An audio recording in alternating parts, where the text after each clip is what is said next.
এতিয়া সৰিয়হ ফুলাৰ বতৰ সৰিয়হৰ হালধীয়াই চৌপাশে সৃষ্টি কৰিছে দৃষ্টিনন্দন পৰিৱেশৰ বিশ্ব ঐতিহ্য ক্ষেত্ৰ কাজিৰঙাৰ দাঁতিকাষৰীয়া বৰবিল লখুৰাখনীয়া দগাঁও মহপাৰা আদি অঞ্চলৰ একাংশ শিক্ষিত যুৱকে প্ৰায় ৫০০ বিঘা ভূমি জুৰি কৰিছে সৰিয়হ খেতি বানপানীৰ বাবে সমস্যাৰ সন্মুখীন হোৱা কৃষকে সৰিয়হ আলু ৰঙালাও ইত্যাদি খেতিৰে বিচাৰি লৈছে উপাৰ্জনৰ পথ হালধীয়া সৰিয়হ ফুলেৰে উপচি পৰা কৃষিভূমি পৰ্যটকৰ বাবেও হৈ পৰিছে আকৰ্ষণৰ কেন্দ্ৰবিন্দু আৰু এই মুহূৰ্তত আমাক পৰিৱেশ দেখুৱাব মনোজ প্ৰতিম শইকীয়াই হয় এতিয়া সৰিয়হ ফুলাৰ সময় আৰু সৰিয়হ ফুলাৰ এই সময়ত দেশ বিদেশৰ পৰ্যটকে ভৰি পৰিছে কাজিৰঙাৰ সৰিয়হতলীত আৰু এই মুহূৰ্তত আমি কাজিৰঙা ৰাষ্ট্ৰীয় উদ্যানৰ সীমান্তৰ যিসমূহ কৃষিভূমি আছে সেই কৃষিভূমিসমূহত আমি উপস্থিত আছোঁ আচলতে শ বিঘা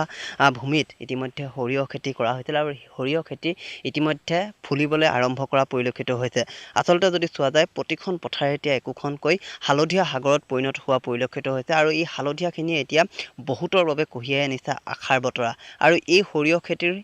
যি সৌন্দৰ্য এই সৌন্দৰ্যক অধিক দৃষ্টিনন্দন কৰি তুলিছে মৌমাখি আৰু ভোমোৰাৰ গুণগুণিয়ে আচলতে আমি যদি চোৱা যায় চকুৱে মনিব পৰালৈকে মাথো হালধীয়াৰ বিস্তৃতি যি দৃশ্য এতিয়া হাত বাউল দি মাতিছে সকলোকে সমান্তৰালকৈ আমি এটা কথা উল্লেখ কৰিব লাগিব যে বিশ্ব ঐতিহ্য ক্ষেত্ৰ কাজিৰঙা ৰাষ্ট্ৰীয় উদ্যান নিচেই দাঁতিকাষৰীয়া যিসমূহ গাঁও আছে সেই গাঁওসমূহৰ বহু শিক্ষিত নিবনুৱা যুৱকে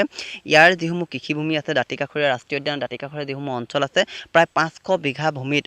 সৰিয়হৰ খেতি কৰিছে আৰু বানপানীৰ বাবে বিশেষকৈ যদি চোৱা যায় ধানৰ খেতি কৰিবলৈ যথেষ্ট সমস্যা হোৱাত বিকল্প হিচাপে সৰিয়হ আলু ৰঙালাওৰ খেতি কৰি এতিয়া উপাৰ্জনৰ পথ বিচাৰি লৈছে যুৱকসকলে সমান্তৰালকৈ আমি এটা কথা উল্লেখ কৰিম যে কাজিৰঙালৈ যিসকল পৰ্যটক আহে সেই পৰ্যটকসকলে এতিয়া এই কৃষিকৰ্মসমূহ চাবলৈ ভিৰ কৰা পৰিলক্ষিত হৈছে আৰু যিয়ে যদি চোৱা যায় এই যিটো ব্যৱস্থা সৰিয়হ ফুল চাবলৈ অহা যিসকল পৰ্যটক সেই পৰ্যটকসকল মন্ত্ৰমুগ্ধ হৈ পৰে আৰু এই যিটো ব্যৱস্থা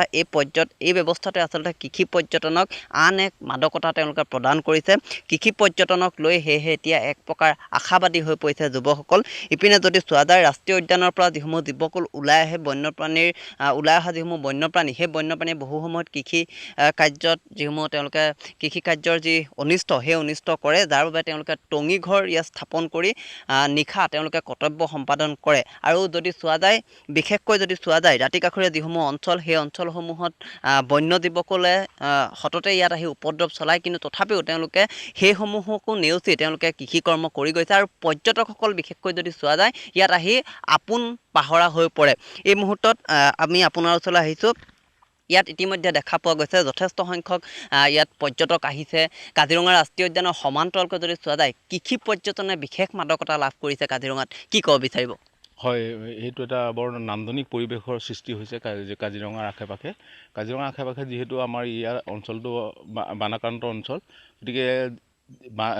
বানপানীৰ কাৰণে বহুতে কি কৰিব নোৱাৰে ধান খেতি কৰিব নোৱাৰে তো সেইটো সময়ত তেওঁলোকে সেই ধান খেতি বাদ দি পেলাই এতিয়া এই কাজিৰঙাৰ আশে পাশে থকা মাটিবিলাকত তেওঁলোকে সৰিয়হৰ খেতি কৰিছে শাক পাচলিৰ খেতি কৰিছে তো এইটো এটা মানে ভাল উদ্যোগী মানে মন লৈ পেলাই তেওঁলোকে কামবিলাক কৰিছে আৰু বৰ ধুনীয়া হৈছে ইয়াতে সৰিয়হ ফুলিছে গোটেই হালধীয়া হৈ একদম হালধীয়া সাগৰ যেন লাগে ইয়ালৈ আহিলে পৰিৱেশটো অতিকে সুন্দৰ ইয়াৰ জলবায়ু অতিকে সুন্দৰ আৰু ইয়ালৈ আহিলে মানে আপোনাৰ সৰিয়হ ফুলৰ আপোনাক এই মুহূৰ্তত ধন্যবাদ জ্ঞাপন কৰিছোঁ আপুনি ইমান সুন্দৰ পৰিৱেশ দেখুৱাৰ বাবে